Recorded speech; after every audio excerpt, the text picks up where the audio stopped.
Bonsoir à tous, bienvenue à notre rencontre de l'école du sabbat annexe en ce vendredi soir. Nous voilà un nouveau jour, un nouveau sabbat. Que le Seigneur puisse vous bénir. Nous avons connu une semaine avec ses difficultés, ses bienfaits. Le Seigneur nous permet d'être en vie encore aujourd'hui. C'est une véritable bénédiction. Que ce programme puisse vraiment nous apporter euh, du repos, de la joie, du soulagement, du bonheur, car c'est le Saint-Esprit qui dirige ce programme. Pour continuer, nous allons chanter avec Carole au numéro 240 de notre hymne et louange. Donc, bonsoir Carole. Bonsoir à tous. Je suis ravie de vous retrouver. J'espère que votre semaine fut agréable. Voilà que le sabbat est arrivé et en ce soir, nous voulons nous rappeler que nous voguons vers un beau rivage parce que avec tout ce qui nous entoure, on peut parfois douter, mais on n'a pas besoin de douter parce que ce que l'Éternel nous prépare est vraiment magnifique. Donc, je vous invite à chanter avec moi. Comme d'habitude, vos micros sont fermés, mais nous chantons tous ensemble. On y va? Nous voguons vers un beau rivage que Jésus nous prépara. Nous ne craignons aucun naufrage, sa grâce nous conduira. Viens avec nous, la voile est prête. Frère, viens que rien ne t'arrête. Plus d'ouragan de tempête.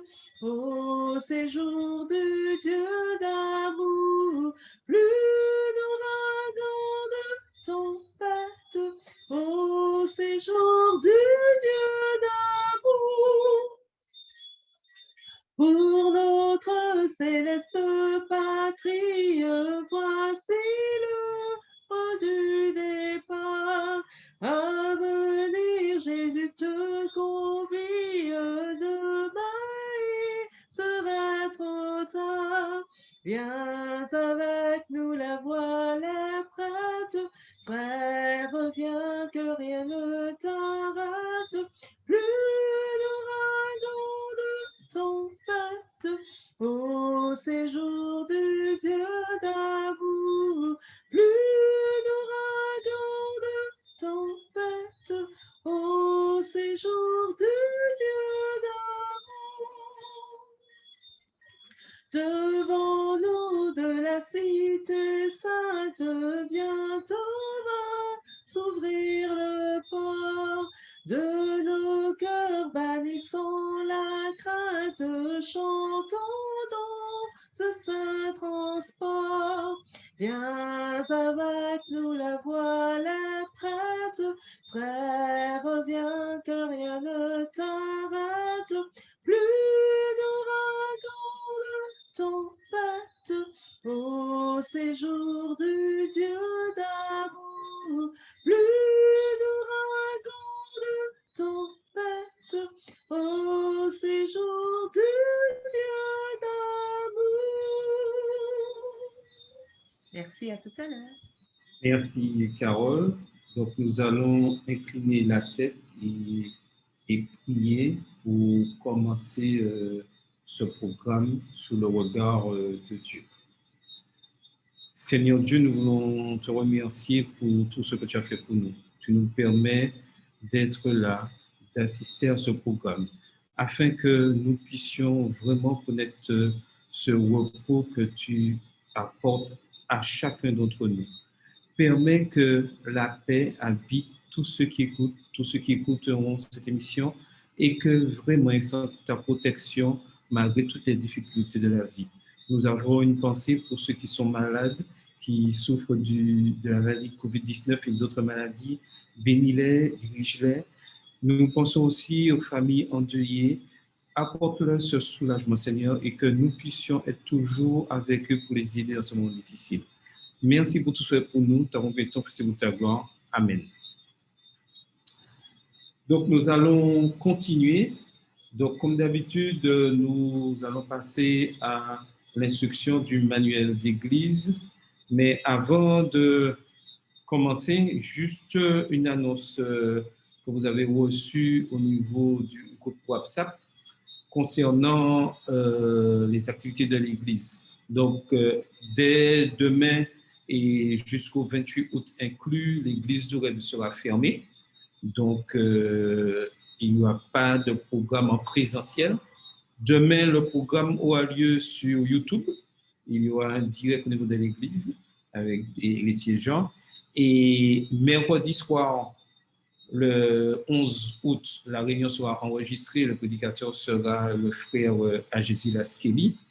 Et à partir du sabbat 14 et jusqu'au sabbat 28 août, si Dieu veut, tous nos programmes, mercredi soir et samedi matin, auront lieu par Zoom.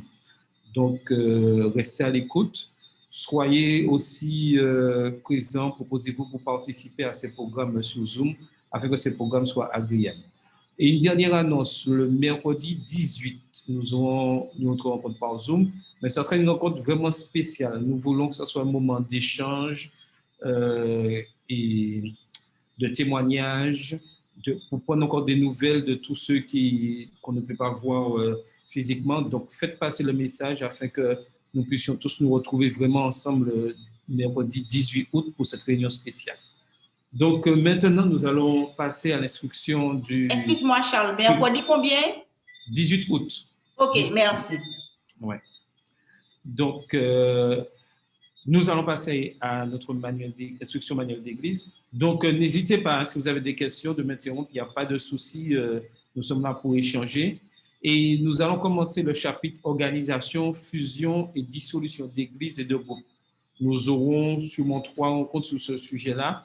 Donc, il faut savoir que, comme on le disait, qu'au niveau de l'église à notre 7e jour, rien n'est fait par hasard. Il y a une organisation qui est basée sur la parole de Dieu.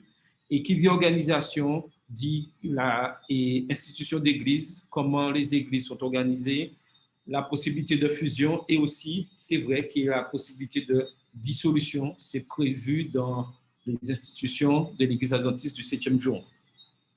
Donc, pour commencer notre rencontre, nous allons voir l'organisation d'une église. Alors, l'organisation d'une église est l'acte d'un pasteur consacré sur recommandation du comité exécutif de fédération. Et nous verrons plus tard cette procédure-là, comment elle se déroule. Comme l'organisation d'une église a de multiples applications, le président de la fédération locale doit être invité à y prendre part. Donc, un pasteur consacré. Donc, si dans l'église, le pasteur qui est responsable du district n'est pas consacré, ça sera son tuteur, parce qu'un pasteur non consacré a toujours un tuteur et qui est pasteur consacré. Et il faut la présence du président de la fédération, donc qui soit présent à cette manifestation pour que cette manifestation soit vraiment valable et reconnue dans les textes. Lorsqu'un groupe de croyants baptisés est disposé à assumer les responsabilités afférentes à une église organisée, ses membres doivent se rapprocher du président de la fédération et obtenir l'approbation du comité exécutif de cette fédération avant de chercher une date à laquelle aura lieu l'organisation de leur église. Donc, en quelque sorte, on pourrait dire, je vais un peu schématiser les choses, si 30 membres de l'église d'Oreb se réunissent dans un autre lieu que l'église régulièrement, ils peuvent décider ensemble, toujours sous l'autorité d'un pasteur, c'est un groupe de l'église d'Oreb qui se réunit ailleurs, ils peuvent, avec autorisation du pasteur, voir le président de la fédération et décider de former une église. Mais cela se fait toujours dans des règles bien précises. Donc, lorsque les croyants baptisés, et je précise bien baptisés, se rassemblent aujourd'hui, la personne chargée d'officier doit tout d'abord présenter un bref exposé des croyances fondamentales des adventistes du 7e jour, ce que nous avons vu l'année dernière. Donc, la base, juste pour récapituler, que lors de cette création de l'Église, la base reste les 28 croyances de l'Église adventiste du 7e jour. Cela fait, la personne qui préside la cérémonie doit lancer un appel demandant à tous ceux qui sont d'accord avec ses principes et désire s'unir dans la fraternité ecclésiale de s'avancer. Le nom de chacune de ces personnes doit être noté. Si certaines sont déjà membres de l'Église de la Fédération ou d'une autre communauté, l'officiant doit présenter les lettres de transfert qu'elles auront obtenues. Celles qui proviennent ainsi d'autres églises forment désormais le noyau de la nouvelle communauté. Donc, certes, c'est un peu technique, mais tout ceci pour montrer que lorsqu'une église est créée, elle est créée avec des membres d'église qui sont déjà baptisés. Pour fonder une église, au départ, les membres doivent être baptisés. C'est pour ça qu'on parle de transfert de lettres de recommandation. Dans le cas où il n'y a pas de transfert de membres, il faut choisir 3 personnes de préférence des observateurs de sabbat pour constituer un noyau. Donc, ceci, c'est surtout dans les endroits reculés où c'est vrai, c'est pas évident que d'avoir tout le monde, où tout le monde est un peu dispersé. Donc, c'est prévu au cas où. Les questions suivantes peuvent leur être posées. Acceptez-vous le Christ en tant que sauveur personnel? Souscrivez-vous pleinement aux principes de foi qui viennent d'être énoncés? Avez-vous reçu le baptême par immersion? Entretenez-vous des relations cordiales et confiantes les uns avec les autres? S'ils répondent à cette question par l'affirmative, on déclare que ces 3 personnes constituent le noyau de la nouvelle Église. On fait ensuite l'appel des noms qui ont été notés. L'on pose à chaque personne les questions indiquées au paragraphe précédent et le président de la cérémonie demande au noyau de l'Église de voter pour recevoir chacune de ces personnes dans la fraternité de l'Église. Chaque personne ainsi reçue devient membre d'Église et se trouve qualifiée pour voter l'admission de celle dont le nom suit. On s'assurera qu'une totale fraternité et un plein amour fraternel règnent parmi ceux qui sont admis comme membres de l'Église. En cas de difficulté qui surgissent autour d'une question, soit de doctrine, soit d'admission au sein de l'Église, la décision sera reportée à moins que le problème puisse être réglé avec tact et bonté. Une fois que le noyau est constitué, le noyau a voté l'admission de tous les membres potentiels, l'Église constitue désormais une entité complète, prête à élire ses responsables. Ces membres doivent alors choisir ceux qui, parmi eux, vont former la commission des nominations, dont le pasteur officiant devra assumer la présidence. La commission des nominations formule ses propositions de nomination aux différentes responsabilités ecclésiales. Après l'élection des personnes proposées aux différentes charges, les anciens doivent être consacrés, sauf s'ils ont déjà été ailleurs.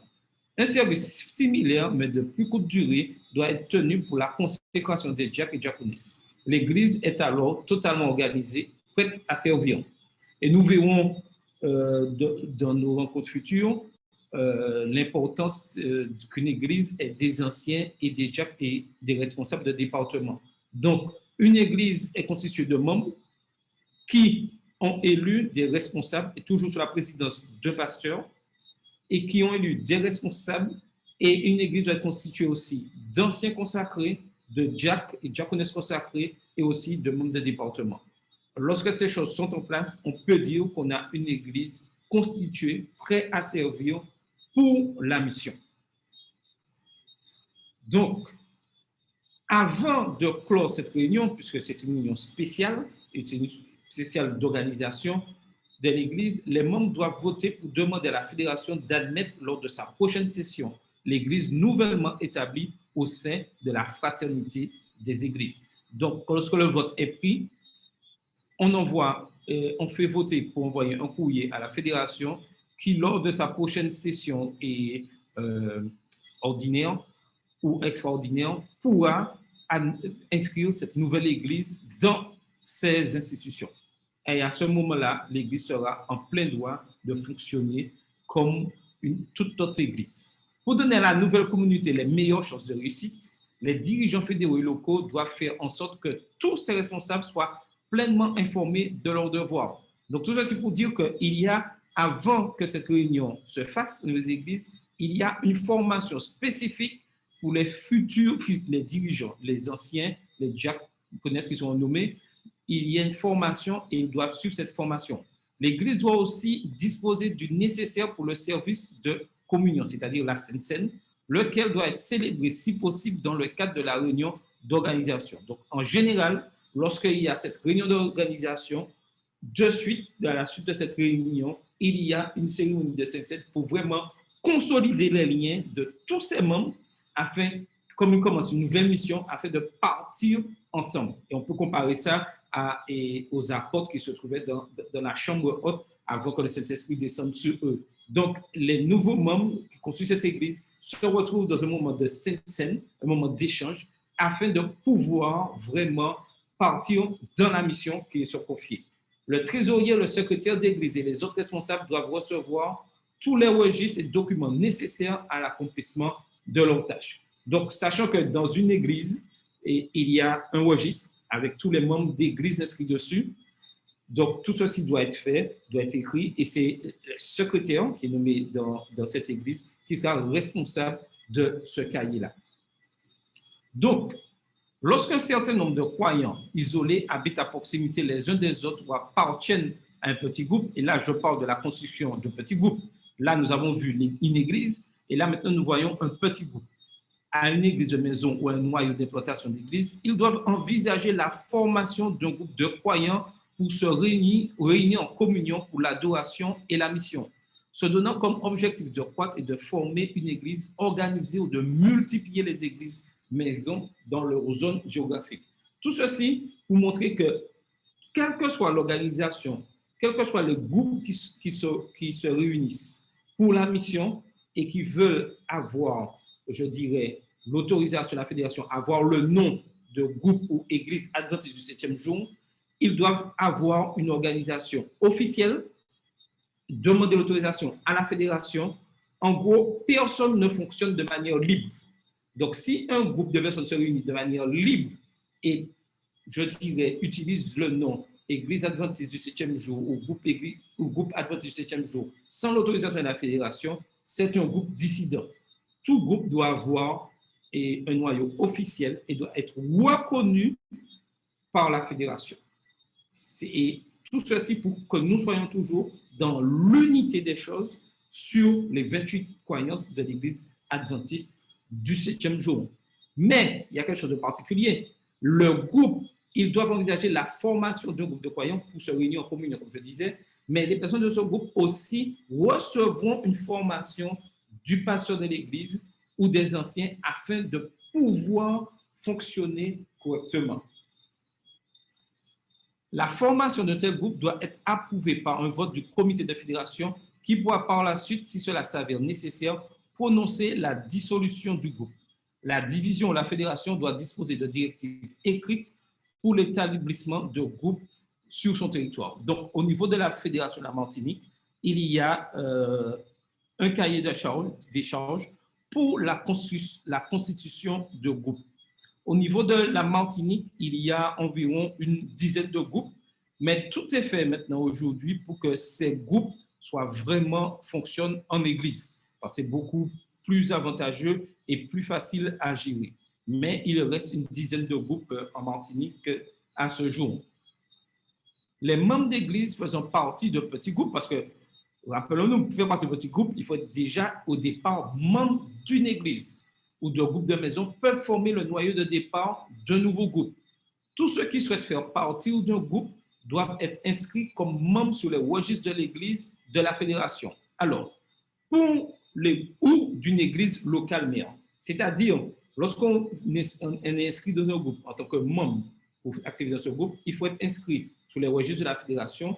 Je parle de registre de la fédération, c'est-à-dire qu'on est membre d'un groupe, comme le groupe n'est pas une église, donc on est rattaché à la fédération. Ce n'est pas, je dirais, un titre membre d'église, parce que certains pensent qu'avoir un titre et être membre de la fédération, ça n'existe plus aujourd'hui. Mais là, spécifiquement là, l'église de la fédération, c'est-à-dire c'est un groupe qui est géré par la fédération. Donc, ils sont inscrits au niveau de la fédération, pour je prends un exemple, Fédération de la Martinique, groupe X de la Fédération de la Martinique, où ils sont inscrits sur une église locale, église mère, et ils sont dans ce groupe.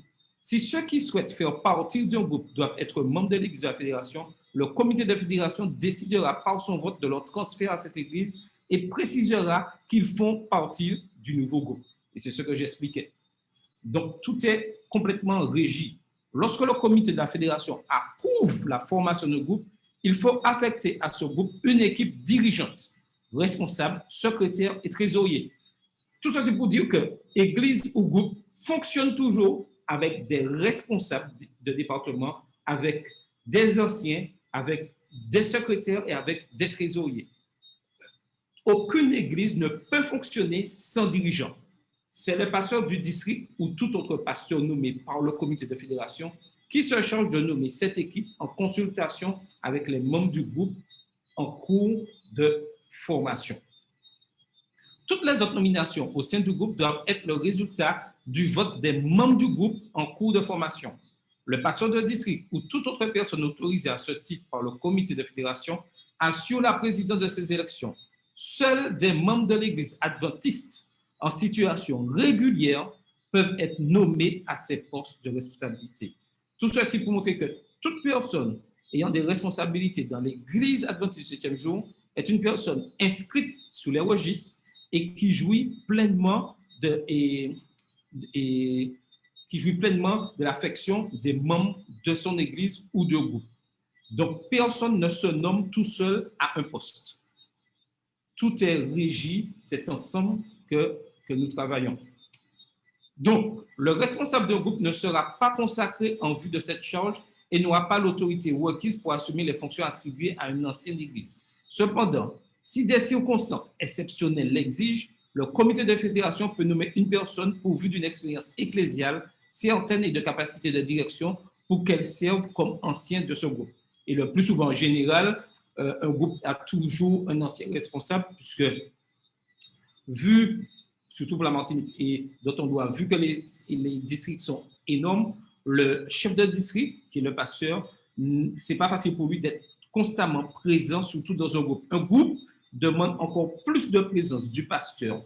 Donc, c'est pour ça maintenant, dans un groupe, on nomme le plus souvent un ou deux anciens pour gérer ce groupe et plus minutieusement. Le secrétaire du groupe prendra note de toutes les activités et réunions du groupe et enverra des rapports statistiques réguliers à l'église mère ou au secrétaire exécutif de la fédération. Tout ça, c'est pour montrer que le groupe ne fonctionne jamais seul. Soit il est attaché à la fédération, soit fédération et église mère. Et je pourrais prendre comme exemple que si on prend l'église d'Oreb en gros, est une église mère.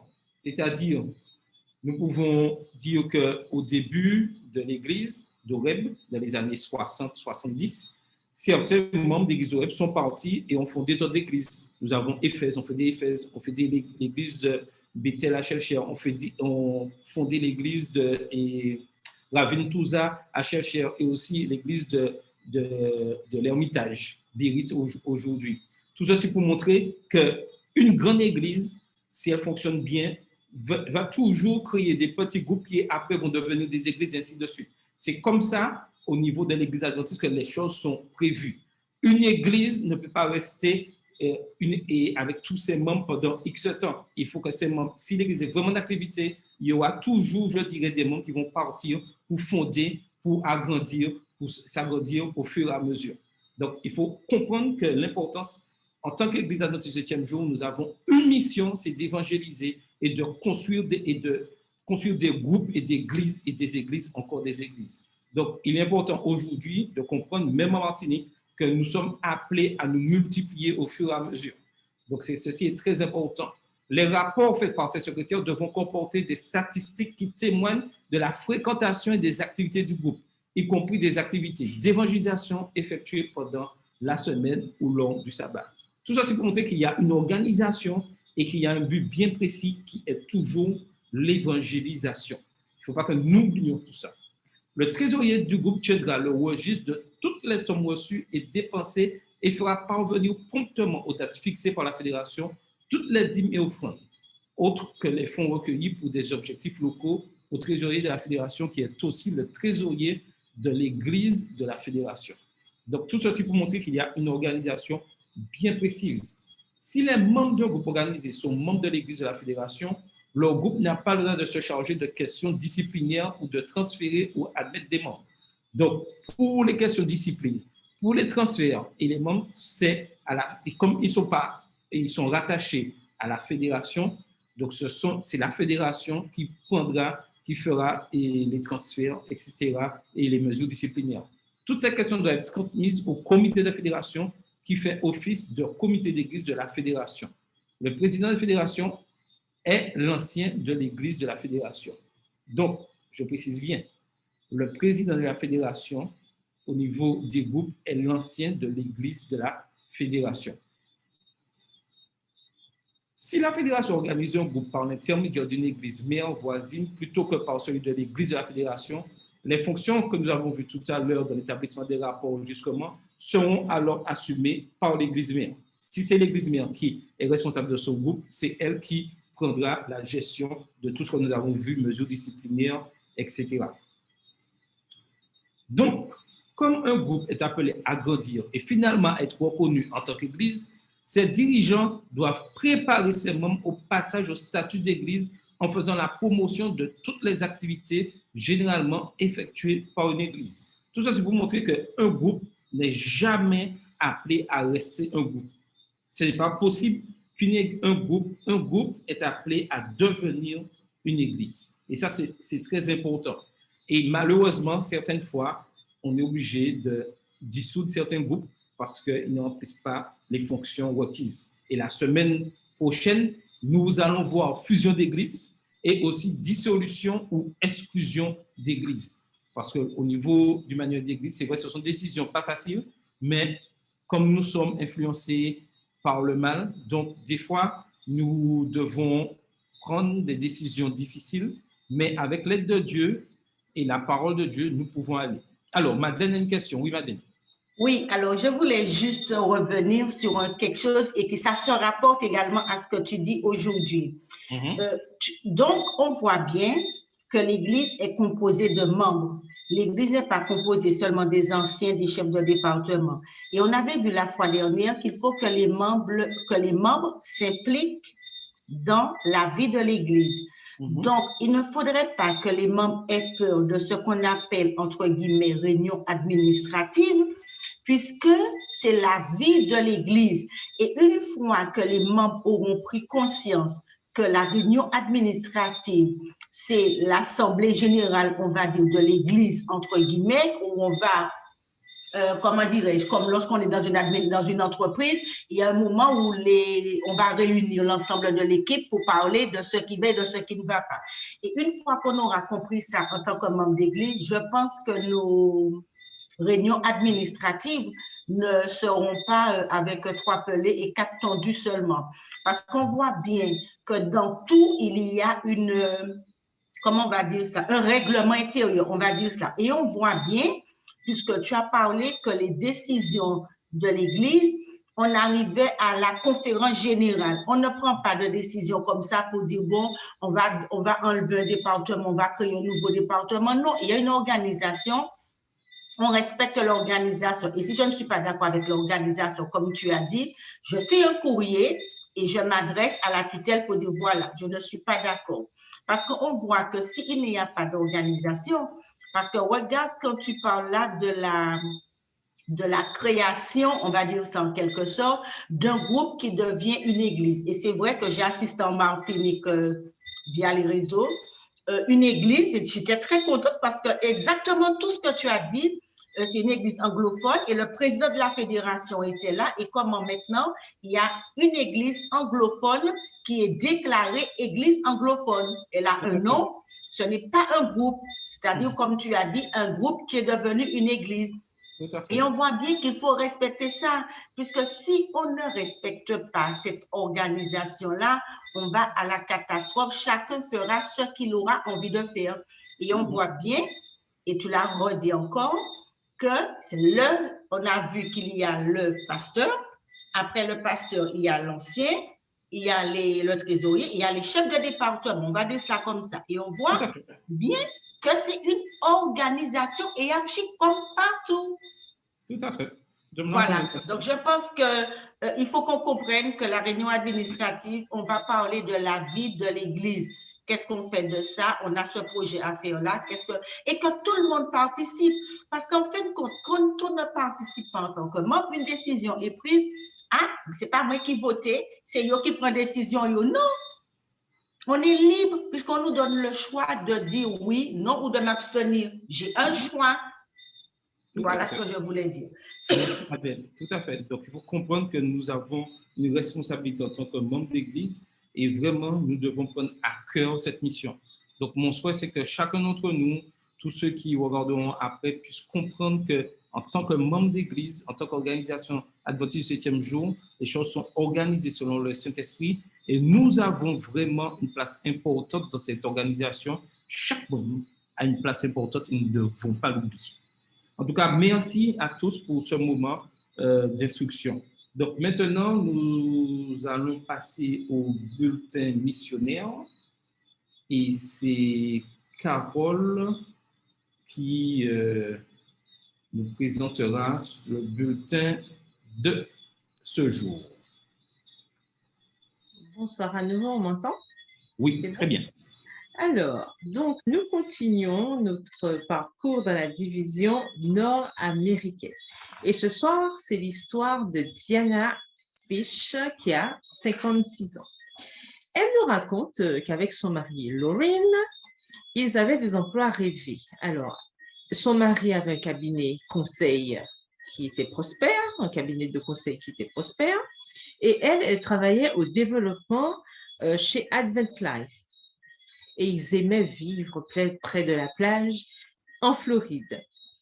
Mais malgré tout ça, il semblait qu'il leur manquait quelque chose. Et ils ont commencé à prier, ils ont décidé de prier, ils ont commencé à prier, à demander à Dieu de les conduire vers un travail où ils pourraient travailler ensemble dans le ministère à plein temps. Et en vérité, ils n'étaient pas très prêts à aller n'importe où, parce qu'ils avaient leurs enfants qui vivaient dans le Tennessee, avec leurs petits-enfants, et c'est là qu'ils voulaient aller.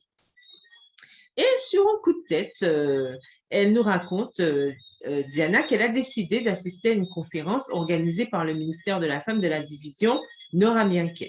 Et elle dit que ce fut un moment de prière intense et d'abandon à Dieu. Et durant cette conférence, elle a eu l'occasion de visiter les stands et elle est passée devant le stand de l'école de Holbrook, qui était dans le hall d'exposition. Et elle a remarqué de magnifiques poteries qui avaient été faites par les élèves et elle en a acheté 3. Et ces poteries étaient en crin de cheval. Et alors qu'elle était en train de faire son achat, une femme qui était dans le stand lui a demandé ce qu'elle faisait comme métier. Et elle lui a répondu qu'elle travaillait dans le développement dans cet hôpital de la Floride.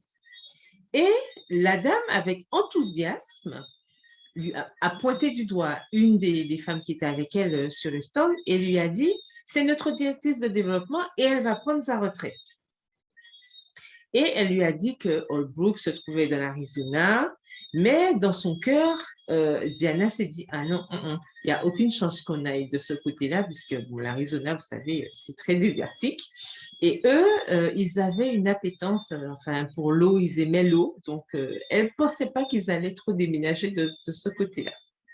Et bien sûr, vous imaginez bien que le désert de l'Arizona ne faisait pas trop partie de leur plan. Et 6 mois sont passés, et Lauren et elle, ils ont continué à prier. Et un ami a appelé son mari pour lui dire qu'il y avait un poste qui s'était libéré à la Spalding Adventist University, qui se trouve justement dans le Tennessee. Et ils ont commencé à rêver d'un déménagement proche. Et à la dernière minute, elle nous raconte, Lauren, son mari, a décidé de participer à la conférence générale, donc la session de la conférence générale qui avait lieu en 2015 à San Antonio, au Texas. Et pendant leur séjour, donc, son mari a vu des poteries en crin de cheval encore dans le hall d'exposition. Et il s'est rapidement retrouvé dans le stand, bien sûr, vous imaginez, de l'école de Holbrook. Et une femme, à nouveau, sur ce stand, a remarqué le badge qui était accroché à sa tenue, à sa chemise, et c'était marqué LCSW, en anglais, Licensed Clinical Social Worker. Et la femme lui a demandé, est-ce que ça veut dire que vous êtes travailleur social clinique licencié? Et Laureen a fait un signe de la tête. Et il a répondu en effet. Et elle s'est écriée, mais nous avons besoin d'un de ces services. Laureen a souri nerveusement, nous dit sa femme, et en essayant de s'éclipser, il cherchait à s'enfuir. La femme lui a posé d'autres questions sur le travail de son épouse. Et Laureen a expliqué que sa femme était dans le développement à l'hôpital de Floride. Nous avons besoin de ces services aussi, a dit la femme en faisant signe à son mari qui était lui directeur de l'école de Holbrook. Plus tard, donc Laureen, le mari, il a raconté cette histoire à sa femme. Et sa femme lui a répondu, ah oui, ok. Et des semaines plus tard, elle nous dit que l'école Southern Adventist University a appelé son mari, donc c'est la fameuse école qui se trouvait, la fameuse université de Tennessee, a appelé son mari pour lui expliquer que finalement, il n'avait pas obtenu le poste. Donc tout de suite, vous imaginez, il s'était déjà fait tout un film et ils ont commencé à paniquer un peu. Et Diana nous dit qu'elle sentait que Dieu la testait pour voir si elle était prête à aller où il la conduirait. Et son mari et elle ont décidé de visiter l'école de Holbrook à la fin des vacances. Avant d'arriver, donc il avait reçu cet appel, rappelez-vous, et quand ils étaient sur place, ils ont posé plein de questions et elle nous dit que pendant 9 heures, ils ont demandé au personnel comment ça se passait et quelle était leur mission auprès des enfants et des jeunes amérindiens. Et ils ont appris que le personnel rêvait d'avoir des gens qui puissent répondre aux besoins de ces enfants 24 heures sur 24 parce qu'il y avait des étudiants qui souffraient de stress post-traumatique et aussi qu'il y avait d'autres problèmes de santé mentale. Et Diana nous dit que ce soir-là, elle a eu du mal à dormir. Et avant qu'elle ne se réveille, elle avait beaucoup de pensées qui s'agitaient dans sa tête le lendemain. Et elle s'est dit que mais finalement, il serait merveilleux que nous travaillions à Holbrook. Et en sautant du lit, elle a remarqué un livre familier sur l'étagère, sur son étagère. Elle a pris le sac à dos qu'ils avaient utilisé pour aller à la conférence à San Antonio. Et quand elle a ouvert le sac, elle a vu que c'était un livre qui était intitulé « Follow anytime, anywhere, at any cost ». Comprenez? N'importe quand, n'importe où, à n'importe quel prix. Suivez. Et c'est un livre de Don McLafferty. Et à ce moment, elle a compris que Dieu l'appelait à travailler dans cette école indienne de Holbrook. Et elle a demandé du coup à Dieu aussi de toucher le cœur de son mari, parce que lui non plus, rappelez-vous, n'était pas prêt à y aller.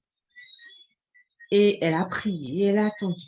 Et quelques jours plus tard, elle nous raconte, alors qu'il rentrait à la maison en Floride, Laureen, son mari, a annoncé qu'il se sentait convaincu que Dieu voulait qu'il déménage du côté de Holbrook, donc dans l'Arizona. Et ce soir-là, ils ont soumis leur CV et ils ont commencé à faire leur valise. 2 semaines plus tard, ils ont été embauchés et elle nous dit qu'ils sont super heureux à Holbrook et ils sont contents d'avoir suivi le conseil de Dieu. Elle nous précise qu'il y a 3 ans, l'offrande du 13e sabbat a permis de créer un nouveau centre de sport et de santé appelé New Life Center à l'école indienne adventiste du 7e jour de Holbrook. Votre offrande de ce trimestre aidera à terminer la 2e phase du centre, où l'école abordera des problèmes tels que les taux élevés d'obésité, de maladies cardiaques, de diabète, de dépression et de suicide chez les enfants et les jeunes amérindiens. Et dans la rubrique culturelle de cette semaine, nous apprenons que la structure traditionnelle de la société Navajo est de type matrilinéaire. Les femmes possédaient des maisons, du bétail et des zones de pâturage et de plantation. Une fois mariées, tenez-vous bien, un homme se déplaçait pour vivre avec sa femme dans sa maison et près de sa famille. Leurs enfants naissaient dans le clan de la mère et ce sont les filles qui héritaient. Alors qu'il y a un total de 1 172 700 membres aux États-Unis, donc on parle de membres adventistes, la Fédération de l'Arizona où se trouve l'école indienne de Holbrook compte 78 églises et 20 692 membres, avec une population de 7 52 954 habitants dans l'État, donc l'État de l'Arizona uniquement. Cela correspond à un adventiste sur 341 habitants. Alors, nous continuons à prier pour les membres de cette région, pour le travail que Dieu fait à travers cette école. Et nous voyons que plus nous faisons confiance à Dieu, plus il nous permet de vivre de manière sereine. Que l'Éternel vous bénisse et puis je vous souhaite un bon sabbat et je vous dis à bientôt. Merci, Carole, pour ce magnifique récit. Donc, continuons à prier pour les membres de cette division nord-américaine. Donc, maintenant, nous allons passer à notre moment de discussion, moment clé de notre étude que nous avons vu cette semaine. Nous sommes à la leçon 6, où nous avons parlé du repos dans les relations familiales. Donc, nous avons surtout parlé de Joseph et nous allons étudier en ce soir, comprendre des choses un peu plus afin que nous-mêmes, dans nos relations avec nos familles, je dirais, de chair, les familles de chair, et aussi notre famille spirituelle, comment il est important que nous ayons de bonnes relations malgré les dysfonctionnements qui existent. Et malheureusement, il faut faire avec. Et le Seigneur nous donne cette force, cette énergie de pouvoir vivre ces relations dans un but vraiment important. Nous devons comprendre que tout ce qui nous arrive n'est que fait que dans un but bien précis de formation. Bien sûr que l'ennemi l'attaque, mais le Seigneur nous protège toujours et il permet certaines choses, il nous dirige avec le Saint-Esprit afin que nous formions nos caractères, former, je dirais, et nos esprits, afin que, parce que nous avons un but final, nous avons une espérance que Jésus revienne bientôt. Donc, le titre de la leçon de cette semaine peut sembler étrange pour beaucoup de personnes. C'est vrai, relations familiales. Comment pouvez-vous trouver du repos dans les relations familiales si votre famille est dysfonctionnelle? Comment, et si vous avez un père autoritaire et dominateur? Que si je parle de ça à des personnes qui vivent ces choses difficiles, ça sera vraiment incompréhensible. Peut-être avez-vous peu ou pas de relation avec votre mère.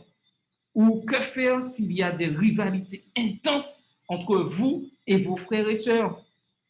Bien sûr, il y a beaucoup de familles qui ont des liens d'affection aimables. Et oui, il y en a beaucoup.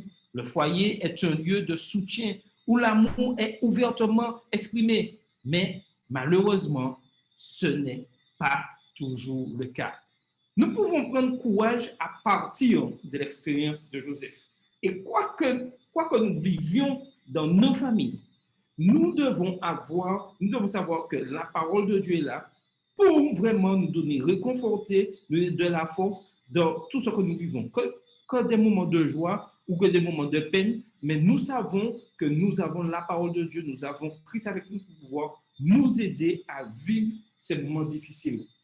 Rejeté par ses frères, jaloux, vendu en esclavage, séparé de sa famille, injustement condamné et emprisonné, Joseph conservait toujours sa foi. Il a toujours conservé sa foi. Et voici ce que Dieu nous appelle à avoir. Quels que soient les moments que nous avons, que nous rencontrons dans notre famille, je dirais physique ou famille spirituelle, c'est-à-dire au sein de l'Église, nous devons conserver toujours la foi. Quoi qu'il arrive, même si nous sommes rejetés par notre famille, même si au niveau de l'Église nous sommes rejetés, il est important que nous gardions la foi. Car nous ne sommes pas venus, nous n'avons pas accepté l'Évangile pour quelqu'un, nous avons accepté pour Christ. Et quoi qu'il arrive, nous devons toujours garder les yeux fixés en haut. Est-ce que quelqu'un voudrait ajouter quelque chose? Est-ce que tout est clair? Donc, je continue. Je voulais juste Oui, ajouter vas-y. que nous voyons bien que l'éducation aussi a pesé lourd aussi dans l'attitude de Joseph quand il était à l'étranger. Comme il a eu des bases spirituelles quand même assez solides, bien qu'il ait été le favori, etc., mais on voit bien qu'il y avait cette base et cette base lui a servi lorsqu'il était en Égypte. Et c'est important pour nous aujourd'hui de savoir que lorsque nous avons une base qui est solide, ça aide beaucoup aussi à affronter lors des difficultés. Lorsque on est parent et qu'on a donné une base aux enfants, ça aussi, ça aide. Et nous-mêmes, en tant qu'adultes qui affrontons les difficultés, lorsque nous avons des bases solides, ça aussi, face aux complications de la vie, ça peut beaucoup aider à éviter que nous puissions renier Dieu, comme l'a fait Joseph. Tout à fait. Et je continue. Les épreuves qu'il vivait ne le rendirent pas cruel, elles le guidèrent à faire plus pleinement confiance à Dieu. Et je peux vous dire que cette phrase-là m'a marqué, car nous avons souvent des personnes dans nos communautés qui, lorsqu'ils sont dans les épreuves, on a l'impression qu'ils sont encore plus aigris et deviennent très cruels vis-à-vis des autres. Mais au contraire, avec ce que Joseph a vécu, nous devons prendre exemple que même si je suis dans l'épreuve, je dois vraiment montrer qui est mon maître. Et mon maître, c'est Jésus-Christ. Je sais que ce n'est pas facile, mais c'est ce que Dieu nous appelle à faire, avoir ce témoignage profond. À travers ces épreuves, Dieu façonnait son caractère et le préparait à une position d'honneur dans le royaume égyptien. Et je dirais que Dieu nous prépare à une position d'honneur. Pour Joseph, ça a été sous cette terre, mais pour nous, pour la plupart des fidèles de la parole de Dieu, Dieu nous prépare pour lorsqu'il reviendra, il va nous emmener au ciel avec lui et quand nous allons retourner sur la nouvelle terre, il prépare nos caractères car il y a des choses qui ne pourront jamais entrer, qui sont en nous et qui ne pourront jamais entrer au ciel. Donc, nous devons nous débarrasser de ça et nous devons prendre ces épreuves afin de pouvoir nous fortifier, corriger, car Dieu seul sait ce qu'il le permet toujours pour sa gloire. Donc, nous devons toujours garder les yeux fixés sur Jésus-Christ, quoi qu'il arrive. Un jour, en tant que conseiller de confiance et contrôleur de vastes ressources, il s'assierait avec le Pharaon sous le trône de Dieu. Et je peux vous dire que la promesse de Dieu pour chacun de nous, c'est que nous serons assis à côté de Jésus-Christ au ciel si nous restons fidèles et nous restons fidèles dans les épreuves. Voilà la promesse que Dieu promet à chacun de ses enfants. La leçon de cette semaine se centre sur deux vérités éternelles. Et ceci est très important pour chacun de nous pour bien comprendre cela. En premier lieu, le fait que nous traversions des épreuves et que nous fassions face à des difficultés ne signifie en aucun cas que Dieu nous a abandonnés ou qu'il ne nous aime pas. Nous devons comprendre cela, que malgré les épreuves, nous devons admettre, accepter et comprendre que Dieu à aucun moment ne nous abandonne. Dieu est toujours auprès de nous et il aime tous ses enfants.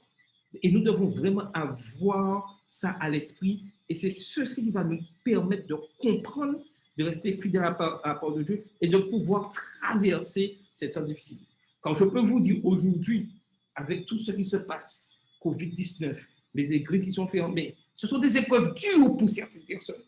Mais ces personnes, nous devons rester accrochés à Christ, quoi qu'il arrive, car nous servons un Dieu qui est toujours fidèle à sa parole. Et même si nous devons traverser cette maladie, et même, je dirais, y succomber, nous avons, je dirais toujours, je répète, une espérance. Est-ce que quelqu'un voudrait ajouter quelque chose avant que je puisse continuer sur ce point-là? Sinon, je continue. L'amour de Dieu nous atteint partout où nous sommes. Peu importe ce que la vie nous fait traverser. L'amour de Dieu est toujours présent. Deuxièmement, les défis auxquels nous sommes confrontés nous préparent souvent à quelque chose de bien plus grand que nous ne pouvons l'imaginer. Et, la plus grande chose que Jésus nous prépare, comme il a dit dans Jean 14, je vais vous préparer une place afin que là où je suis, vous y soyez aussi. Voilà la plus grande espérance que nous avons dans nos souffrances, dans nos douleurs. Et c'est pour ça que je dis qu'un véritable chrétien adventiste du 7e jour, lorsqu'il est dans l'épreuve, ce n'est pas quelqu'un qui est aigri, ce n'est pas quelqu'un qui est enragé. Il souffre, mais il y a toujours la paix au fond de son cœur parce qu'il a une espérance. Et ça, chacun doit avoir cela en tête en tant que membre d'église et en tant que membre de l'église adventiste du 7e jour. Oui, tout à fait. Et là, je dois marquer rien, oui, merci beaucoup pour cette remarque. Rien ne peut nous séparer de l'amour de Dieu et nous devons compter sur lui. Il est notre seule solution. Et nous devons vraiment avoir ça à l'esprit, ne jamais oublier ça. Oui, Dieu est la seule solution à nos problèmes.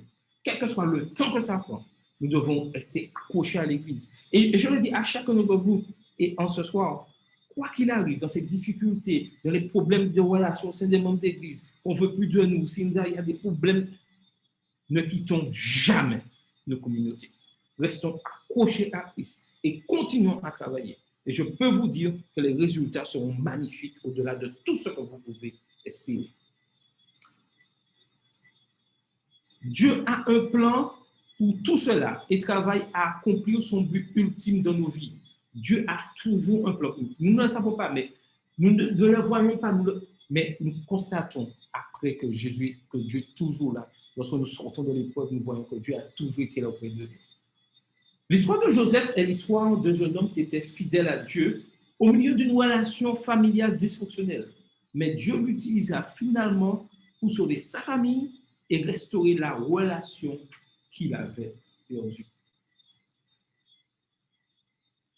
L'étude révolutionnaire intitulée Credits of Eminence analyse les expériences de l'enfance de plus de 400 personnes jugées éminentes, entre guillemets, par les autres psychologues, Victor et Miguel George Godzel. L'éminence est définie comme la supériorité ou la réalisation de l'excellence dans leur domaine, par opposition au fait d'avoir des talents naturels. Ces gens sont des scientifiques, des politiciens, des stars de cinéma, des entrepreneurs, des auteurs, des dramaturges et des héros sportifs. La question soulevée par Godzel était la suivante. Quelles expériences d'enfance ont pu façonner la vie de ces personnes exceptionnelles, entre guillemets? Ce qu'ils ont découvert les a surpris. Beaucoup de ces personnes ont subi un traumatisme pendant l'enfance. Certains étaient malades, d'autres avaient grandi dans des familles dysfonctionnelles et d'autres encore avaient subi des torts considérables pendant l'enfance. Un certain nombre de ces enfants qui ont atteint l'excellence étaient élevés dans des familles aimantes et encourageantes. La vérité choquante de Credits of Eminence est que nos choix fondamentaux et la découverte de notre but réel dans la vie sont plus importants que notre environnement ou origine dans la détermination des grandeurs que nous atteignons et les contributions que nous faisons à la société. C'était certainement vrai dans l'histoire de Joseph, tout à fait. Pensez un instant à ses origines. Il venait de la lignée tachée de péché d'Abraham, d'Isaac et de Jacob. Il y avait des menteurs, des voleurs dans sa lignée. Et nous connaissons l'histoire. Sa maison paternelle a souvent connu des dysfonctionnements. Et lorsqu'on regarde qui était son père, c'était vraiment un grand dysfonctionnement. Le favoritisme de son père irrita ses frères. Ils firent preuve de jalousie, de cupidité et d'amertume. Leur solution, se débarrasser de Joseph. Et nous vivons ça dans nos familles et nous vivons ça dans nos églises. Quand certaines personnes, certes, ils sont plus, et je dirais, plus aimés par d'autres, par des membres, tout ça. Et il y a certains qui font tout pour les éliminer. Et nous des fois, nous voyons des personnes qui réfléchissent plus vite, qui agissent plus vite, qui sont plus faciles. Et nous devenons jaloux de ces personnes et nous leur faisons du tort. Et c'est cette méchanceté qui est en nous. Et des fois, nous aussi, nous subissons la méchanceté, la jalousie d'autres membres. Donc, nous devons comprendre que nous vivons dans ce monde qu'il y a le bien et le mal, et il y a toujours ce conflit. Mais nous sommes les seuls à pouvoir prendre la décision de ce que nous allons faire. Rester ou quitter, apporter un soulagement, être toujours là, fidèle à la parole de Dieu, c'est à nous de décider. Pensez au voyage de Joseph et souvenez-vous de son origine et de son environnement familial dysfonctionnel. Les défis de Joseph. Joseph fut vendu en esclavage, imaginez-vous, à l'âge de 17 ans. Un jeune homme en pleine adolescence, à 17 ans, Joseph est envoyé, vendu comme esclave. En Égypte, après avoir servi fidèlement de la maison Potiphar, enfin, il est esclave et enfin, il commence à sortir de cette situation. Il est injustement condamné et il est emprisonné. Il doit se dire vraiment, je dois avoir la poisse quelque part, il y a un problème quelque part, il y a quelque chose qui ne va pas du tout. Et même après avoir interprété avec succès les rêves du panetier de les chansons, après 3 jours, comme l'avait prédit Joseph, les chansons furent libérées et a repris sa position au service de Pharaon. Les chansons ont oublié Joseph. Et Joseph fut encore laissé en prison. Alors qu'il espérait, avec les chansons, pouvoir sortir, il resta en prison encore 2 ans de plus. Quand Pharaon eut ses rêves sur les 7 vaches grasses et 7 vaches maigres, et les 7 épis gras et les 7 épis maigres, les chansons à ce moment-là se souviennent de Joseph. Et des fois, nous sommes dans cette situation et nous disons qu'on nous a oubliés, des gens, on nous a promis de nous libérer, de faire telle chose pour nous, et personne ne fait rien. Nous sommes là, nous attendons, et personne ne tient ses promesses. Mais nous devons, quelles que soient les difficultés, rester accrochés aux promesses de l'Éternel. Est-ce que quelqu'un voudrait ajouter quelque chose avant que je puisse continuer? Oui, le moment de Joseph on peut dire que le moment de Joseph pour sa libération n'était pas encore arrivé. Peut-être que s'il avait été libéré plus tôt, on ne sait pas ce qui allait se passer. Et ce que tu disais, des fois, on a l'impression que on fait ci, on fait ça, et puis on a rendu service à un tel, et puis un tel nous a complètement zappé. Et on a parfois besoin de retour de ce qu'on attendait. Et puis, effectivement, des années après, la personne va se souvenir de ce qu'elle a fait, qu'on avait fait pour elle. Et à ce moment-là, elle nous sera reconnaissante. Et comment est-ce qu'on pourrait traduire ça encore que Joseph, c'est vrai, on est humain. Moi, je me mets à sa place. Je ne sais pas comment j'aurais réagi. Est-ce que j'aurais peut-être réagi comme lui? Mais comme tu dis, sa base était tellement solide. Sa base, oui, son fondement était tellement solide qu'il a accepté tout et en disant, Seigneur, que ta volonté se fasse. Tout à fait. Et c'est ce que nous devons. Oui, Carole. Oui, et j'ajoute à tout ce que Madeleine vient de dire que et cet aspect, on l'a vu aussi durant la semaine, c'est cette estime de soi.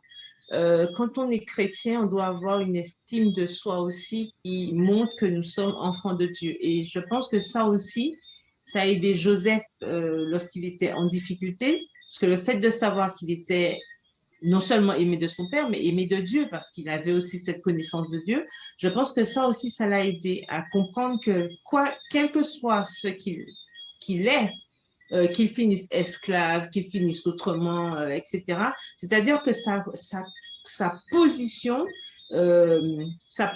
n'a pas déterminé, son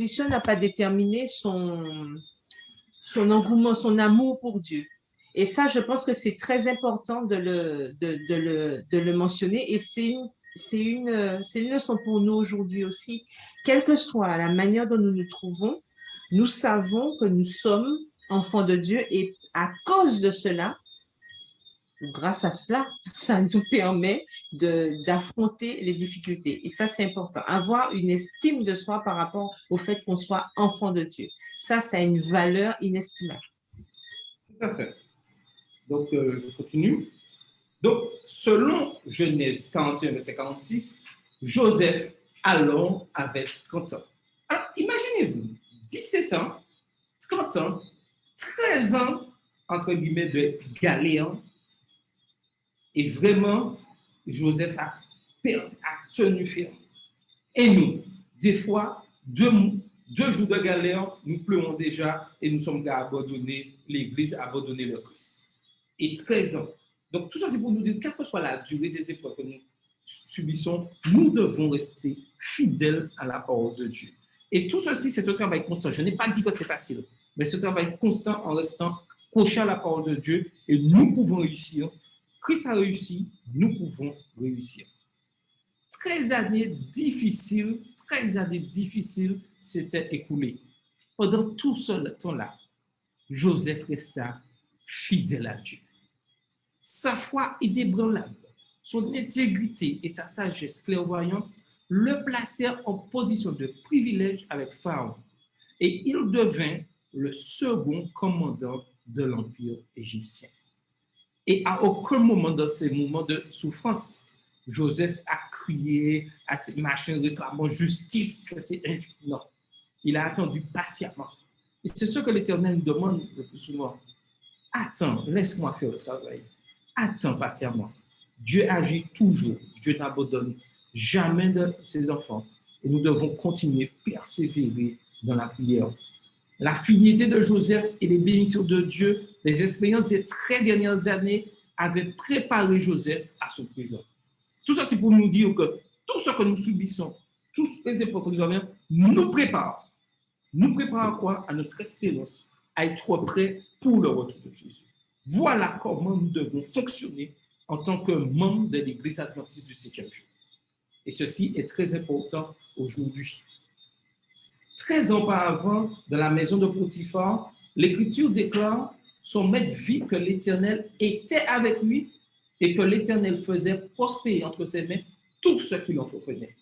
Et il faut que ceux qui nous entourent dans nos épreuves voient et disent oui, malgré qu'il est dans cette difficulté-là, je vois qu'il y a quelque chose de particulier. Je vois que c'est un enfant de Dieu. Voilà le témoignage que je dois rendre. Voilà le témoignage que je dois donner. Le passé de Joseph ne déterminait pas son présent. Il était fidèle à Dieu et avait reçu la faveur de Dieu, même dans les circonstances les plus difficiles. Le passé de Joseph ne déterminait pas son présent. Il était fidèle à Dieu et avait reçu la faveur de Dieu, même dans ces circonstances-là. Lorsque la femme de Potiphar faisait continuellement des avances non désirées vers Joseph, il prenait la fuite. Et tout ceci pour nous dire que lorsque nous rencontrons certaines tentations, n'hésitons pas à prendre la fuite, à ne pas rester là. Fuyons. Ces paroles pour elle étaient classiques.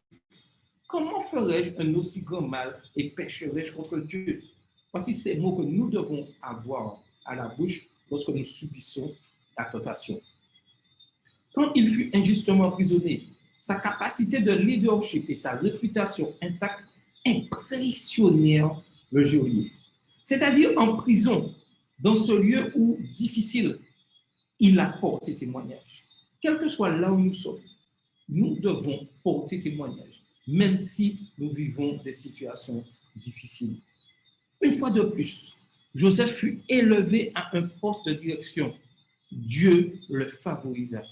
Et lorsque nous sommes enfants de Dieu, Dieu toujours nous favorise, quelles que soient les circonstances. Dieu toujours nous favorise.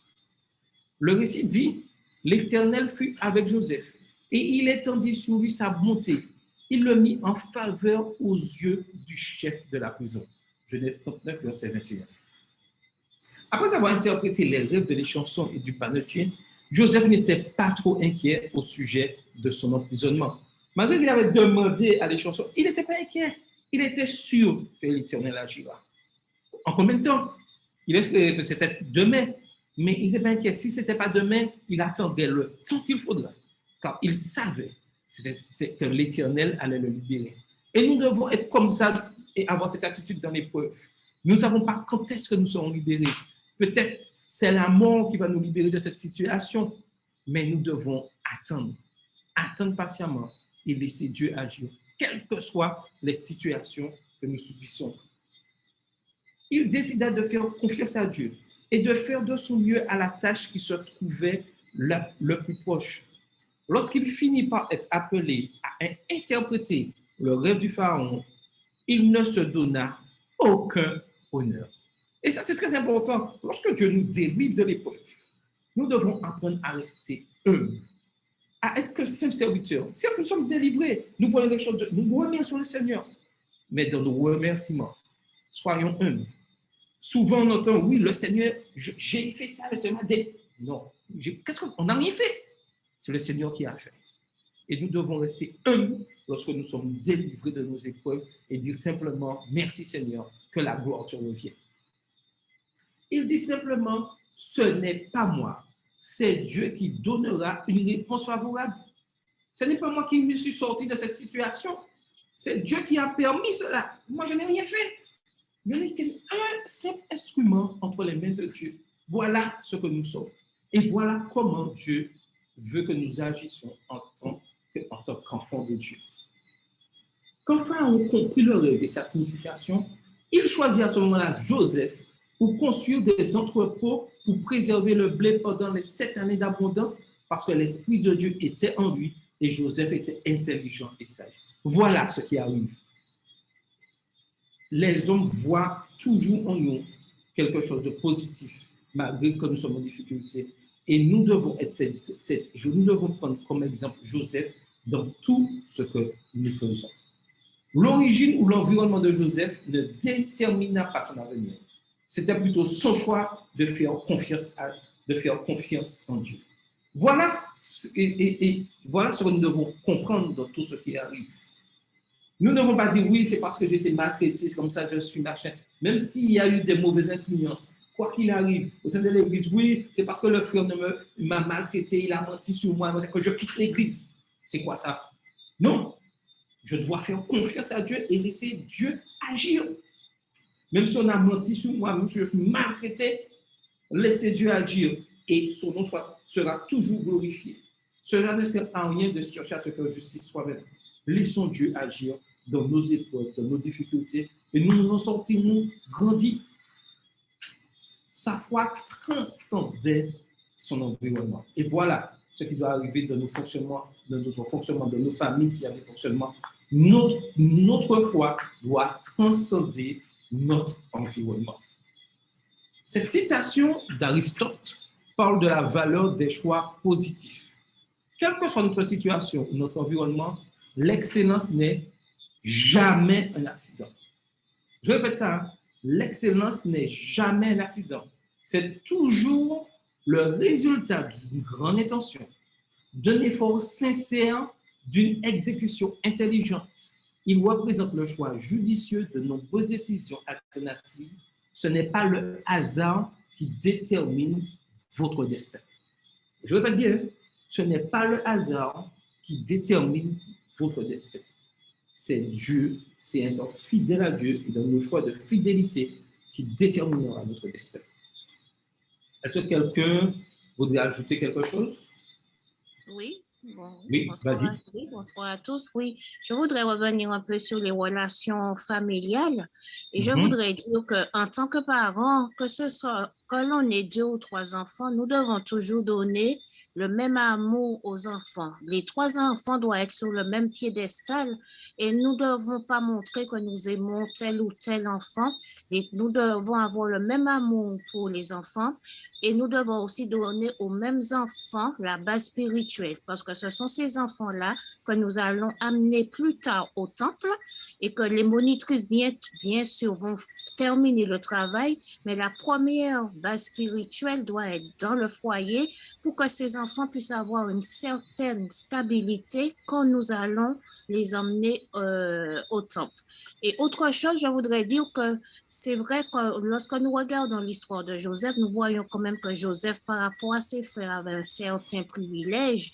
Je dirais même que c'était peut-être un enfant gâté, beaucoup aimé de son père, mais c'est vrai qu'il avait reçu aussi, comme ses frères, une base spirituelle qui lui a permis plus tard, même s'il est passé par différentes épreuves, puisque quand même il fallait qu'il soit formé pour la mission que Dieu voulait vraiment, pour le plan que Dieu avait établi pour lui, mais il avait reçu quand même une base spirituelle de la part de son père qui lui a permis justement de passer ces épreuves.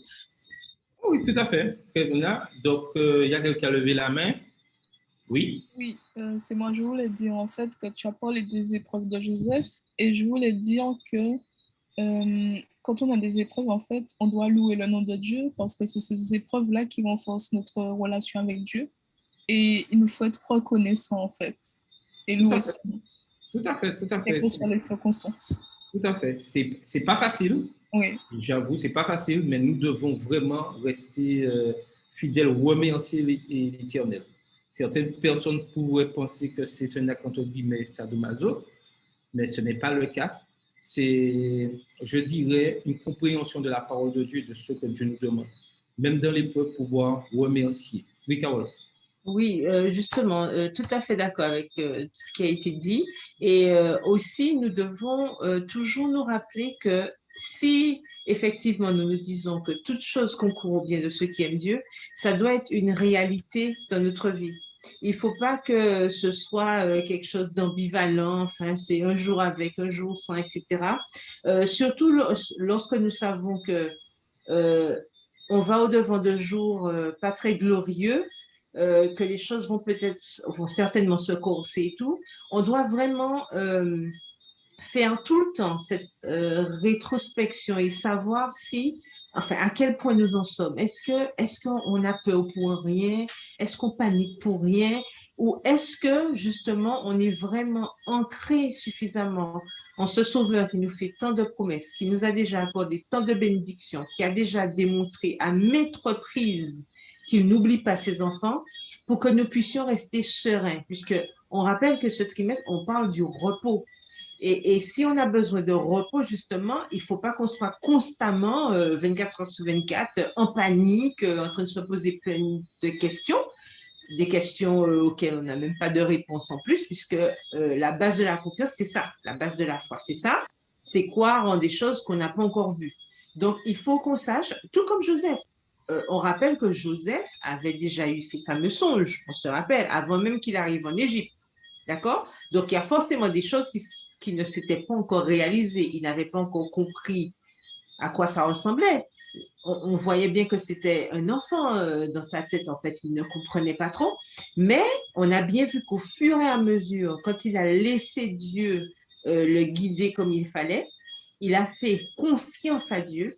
Et on a bien vu à travers toutes ces aventures qu'il a fait confiance à Dieu jusqu'au bout et au final, ça s'est réalisé. Et de même que notre Seigneur nous a promis de revenir nous chercher, etc., nous avons ces promesses-là, nous avons cette assurance. Donc, nous aussi, nous devons lui faire suffisamment confiance pour garder notre espérance intacte, quel que soit ce que nous avons affronté, pour que nous puissions arriver victorieux par sa grâce lorsqu'il reviendra. Tout à fait. Donc, il est important de comprendre que les épreuves de Joseph le préparaient au succès. Et les épreuves que nous vivons aujourd'hui nous préparent au succès. C'est, comme je disais, peut-être pas succès sur cette terre, seul Dieu sait, le succès d'avoir cette couronne lorsque Christ reviendra nous chercher et à obtenir cette vie éternelle. Voilà le succès suprême auquel chaque chrétien, chaque adventiste du 7e jour est appelé à recevoir. Le facteur le plus important dans la fidélité de Joseph à Dieu était sa reconnaissance que les circonstances de sa vie ne déterminaient pas sa relation avec Dieu. Dieu s'occupait de lui, l'aimait et le soutenait dans toutes les circonstances de la vie. Ces circonstances difficiles n'étaient pas révélatrices de l'intérêt que Dieu a pour lui. En fait, c'est le contraire qui était vrai. Comme l'affirme si puissamment Ellen G. White, les épreuves, les obstacles sont des moyens choisis par le Seigneur pour nous discipliner et nous aider à réussir. Celui qui lit dans le cœur des hommes les connaît mieux qu'eux-mêmes. Si nous sommes appelés à rencontrer des difficultés, c'est que le Seigneur voit en nous quelques qualités précieuses qu'il veut mettre en valeur. Si rien dans notre personne ne pouvait glorifier son nom, il ne perdrait pas son temps à nous purifier. Ce ne sont pas les pierres sans valeur, mais le minerai précieux qu'il jette dans la fournaise. Le forgeron met le fer et l'acier au feu pour éprouver leur résistance. De même, le Seigneur permet que ses enfants passent par l'affliction afin de leur fournir l'occasion de montrer leur trempe et prouver qu'ils peuvent être formés pour son service. Extrait du livre Le ministère de la guérison à la page 335. Voilà ce que le Seigneur attend de ses enfants. Voilà ce que le Seigneur attend de chacun de nous. Voilà ce que le Seigneur attend de chaque chrétien adventiste du 7e jour. Voilà l'objectif que nous devons avoir. Très difficile, mais Dieu préparait Joseph pour quelque chose de beaucoup plus grand. Joseph n'avait aucune idée des plans de Dieu pour lui. Et c'est pareil pour nous. Mais nous avons un petit plus. Nous ne savons pas tout de suite ce qui arrivera les plans de Dieu. Mais nous savons que Dieu est allé nous préparer une place afin que nous puissions avoir cette couronne-là.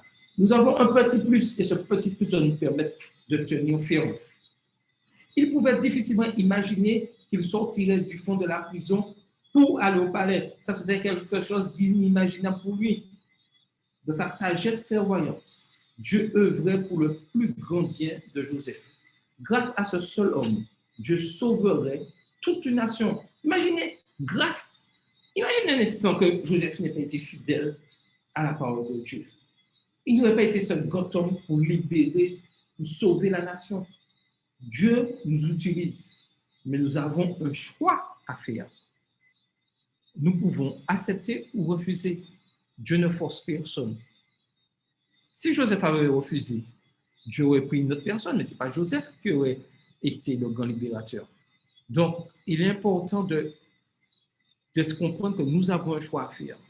Ce choix est d'accepter Christ en nous et d'être fidèle à sa parole, même dans l'épreuve. Mais si nous y renonçons, nous risquons de tout perdre. Le séjour de Joseph en Égypte préserva non seulement l'Égypte en période de famine, mais il sauva également Israël de la famine. Joseph n'avait jamais oublié que Dieu avait un plan éternel pour sa vie. Comme Ésaïe l'écrirait des siècles plus tard, ainsi parle maintenant l'Éternel qui t'a créé au Jacob, celui qui t'a formé au Israël. Ne crains rien, car je te rachète. Je t'appelle par ton nom. Tu es à moi. Si tu traverses les eaux, je serai avec toi. Et les fleuves, ils ne te submergeront point. Si tu marches dans le feu, tu ne te brûleras pas et la flamme ne s'embrasera pas.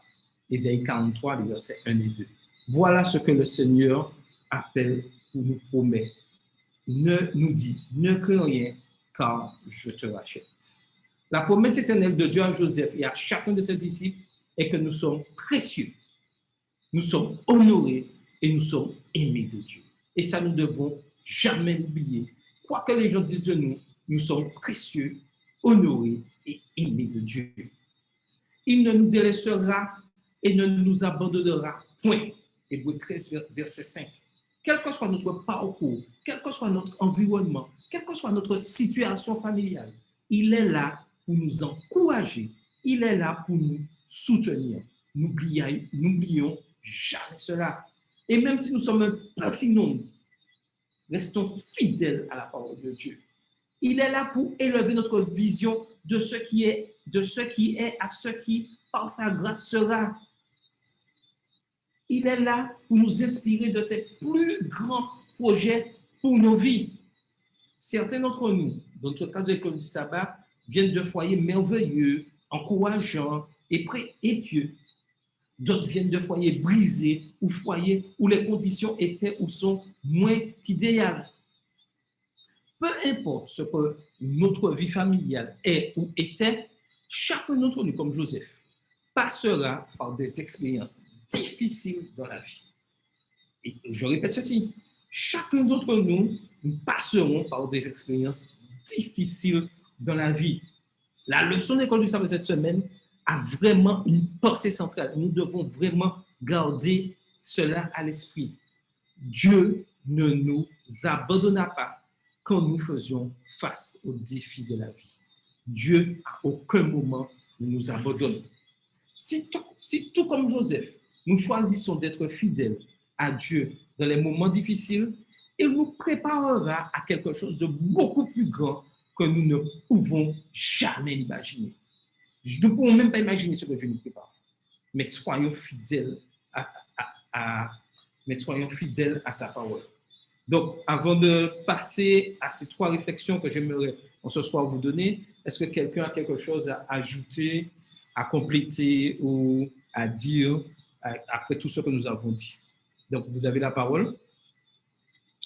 Quelqu'un voudrait-il ajouter quelque chose avant que nous puissions conclure? Oui, Carole? Je voulais juste terminer, enfin avant de terminer, dire que il y a une chose aussi que nous devons retenir dans l'histoire de Joseph, c'est que le passé, notre passé ne doit pas déterminer notre avenir. C'est-à-dire que c'est pas parce qu'on a eu une famille compliquée ou qu'on a eu des dysfonctionnements dans le passé, qu'on a eu un passif assez houleux, que ça détermine comment on sera plus tard. Et ça, c'est intéressant de voir que malgré tout ce qui s'est passé dans la vie et dans la famille de Joseph, Joseph n'a pas reproduit le même schéma dans ce sens-là, c'est-à-dire qu'il ne s'est pas appuyé sur le passé, comme on a entendu ça. Oui, ma mère était comme ça, ma grand-mère ou mon grand-père ou je ne sais pas était comme ça, alors c'est normal. Non, justement, puisque on voit à travers l'histoire de Joseph que lorsqu'on prend le parti de faire entièrement confiance à Dieu, forcément, il nous transforme, il met en nous des choses qui ne sont pas naturelles puisque nous sommes pécheurs et il nous permet d'avancer comme ça. C'est-à-dire que nous ne pouvons pas éternellement nous appuyer sur notre descendance ou voilà pour expliquer un mauvais fonctionnement aujourd'hui. Si nous faisons confiance à Dieu, justement, il nous permet d'aller au-delà de cela, d'oublier, de mettre de côté justement ces éléments négatifs qui pourraient influencer notre comportement pour pouvoir adopter de nouvelles attitudes qui ressemblent plus à ce qu'il désire pour nous. Et cela lui permet, je parle de Dieu, lui permet de faire ce travail et de nous aider à nous élever par sa grâce, comme il l'a fait avec Joseph. Tout à fait, tout à fait. Et avant de conclure, je demandais à un volontaire tout à l'heure, il va juste lever la main, me dit d'accepter pour faire la dernière prière pour terminer. Donc, il est important, et je vous laisse avec ces 3 questions, ces 3, je dirais, réflexions. Lisons le psaume 139, versets 17 et 18. Et je vais demander à quelqu'un de pouvoir lire ce psaume-là et lire ces 2 versets. Psaume 139, les versets 17 et 18. Un volontaire pour nous lire ce psaume-là. Psaume 139, versets 17 et 18. Un volontaire. Je vais lire. OK. Que tes pensées, ô Dieu, me semblent impénétrables, que le nombre en est grand. Si je les compte, elles sont plus nombreuses que les grains de sable. Je m'éveille et je suis encore avec toi. Ces 2 versets nous donnent et nous donneront la force de traverser toutes les difficultés. L'Éternel sera toujours avec nous. Il sera toujours avec ses enfants. Donc, lorsque nous traversons des moments difficiles, prenons le psaume 139 dans son entier, mais surtout les versets 17 et 18, qui nous permettront, qui nous fortifieront dans ces moments difficiles. Il est important que nous puissions comprendre cela, aller de l'avant. Éphésiens 2, les versets 19 et 20, décrit une famille d'acceptation dont nous faisons partie. Une autre personne pour lire cela. Éphésiens 2, les versets 19 et 20. Éphésiens 2, versets 19 et 20. Un autre volontaire. Éphésiens 2, versets 19 et 20. Je lis. OK. Ainsi donc, vous n'êtes plus des étrangers ni des gens du dehors, mais vous êtes concitoyens des saints, gens de la maison de Dieu.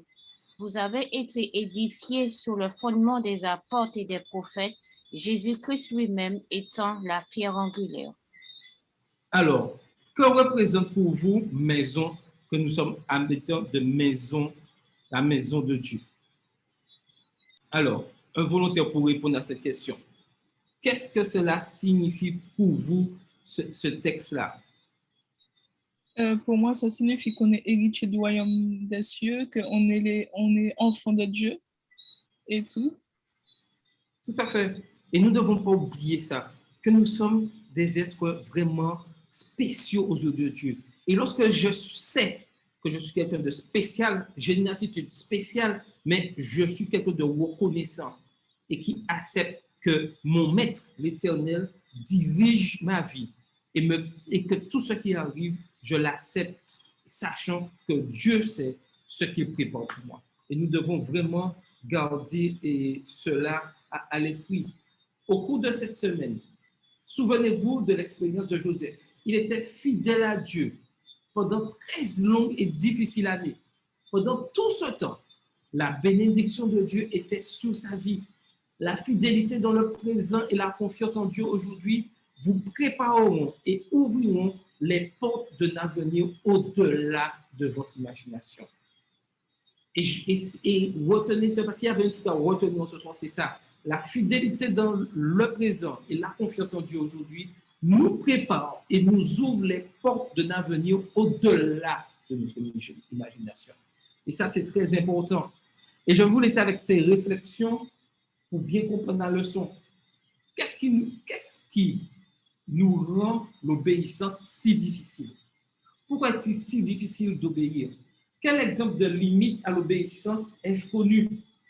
Comment est-ce que je considère celui qui a autorité sur moi, parent, professeur, animateur, chef, etc.? Est-il quelqu'un contre lequel je me rebelle, auquel j'obéis contraint et forcé, ou en espérant une récompense auquel je me soumets avec respect et bienveillance parce qu'il est pour moi en quelque sorte une image de Dieu qui nous aime tous les deux? Où se situe le combat spirituel du croyant? Dans la société, dans son foyer, dans son église, dans son cœur? Nous devons réfléchir à toutes ces questions. Et je reviens, y a-t-il un volontaire pour la dernière prière? Avant que je fasse la dernière conclusion, un volontaire pour faire la dernière prière? Oui, Madeleine, donc je fais la conclusion. Ok, je fais la dernière prière. Ok, d'accord, je finis la conclusion puis tu feras la prière. À tout à l'heure. Tout à fait. Donc, continuons à rester fidèles à la parole de Dieu. Tenons sa main ferme, quoi qu'il arrive, quelles que soient les difficultés, quels que soient les problèmes que nous rencontrons dans nos familles physiques, quels que soient les problèmes que nous rencontrons à l'église, à aucun moment, ne lâchons la main de Dieu.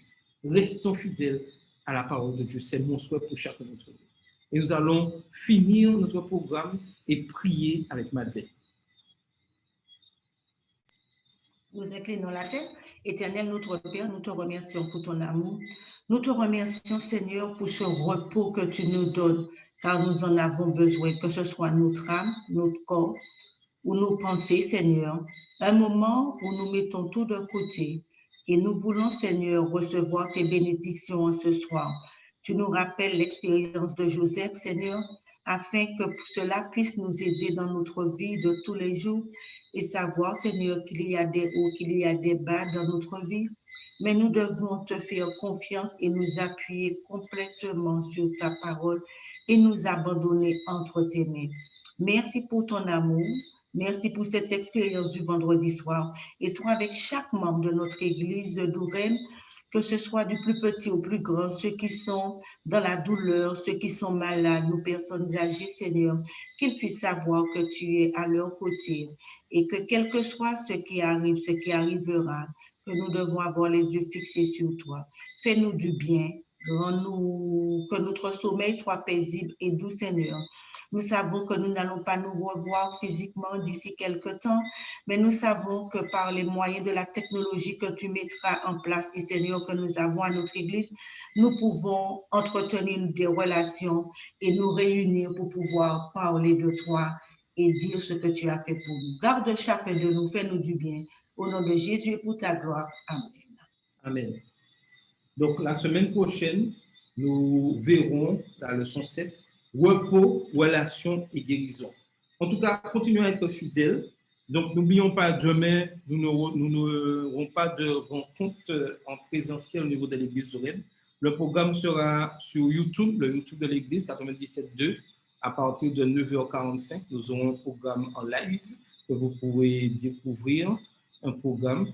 Et mercredi 18, c'est le frère Kelly Agesilas qui aura la réunion, donc à 19h, nous verrons cette réunion. Et à partir du sabbat 14, nous continuons le vendredi soir à nous rencontrer, mais à partir du sabbat 14 jusqu'au sabbat 28 inclus, les rencontres se feront par Zoom. Nous aurons 3 sabbats, 14, 21 et 28 août, ensemble sur Zoom. Et n'oublions pas, le mercredi 18 août, nous aurons un moment spécial de fraternité, d'échange. Donc, faites passer déjà le message à tous de se connecter sous Zoom. Tout ça, nous aurons toujours à la fin des réunions un moment d'échange pour prendre des nouvelles. Si des moments des questions, nous allons répondre. Donc, faites passer le message afin que nous puissions garder ce contact toujours. Et n'oublions pas, comme je disais la semaine dernière, si nous voulons vraiment être de fidèles serviteurs, n'hésitons pas de nous appeler, d'appeler les membres. N'attendons pas qu'on nous appelle. Appelons, faisons cet effort. En tout cas, bonne soirée à tous, bon sabbat et que le Seigneur vous bénisse.